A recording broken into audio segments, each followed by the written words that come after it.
سب سے بہتر طریقہ یہ ہے کہ جو طب یونانی میں رائج خمیر اور معجون ہے اس کا استعمال کیا جائے.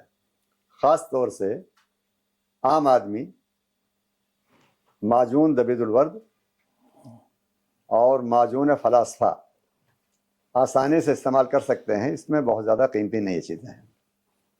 ایک بات. دوسرے یہ ہے کہ اگر خمیرہ ابرشاہ کی مرشد والا لیا جائے یا خمیرہ گاؤزمن امبری جواہر والا لیا جائے یہ زیادہ اچھا ہے.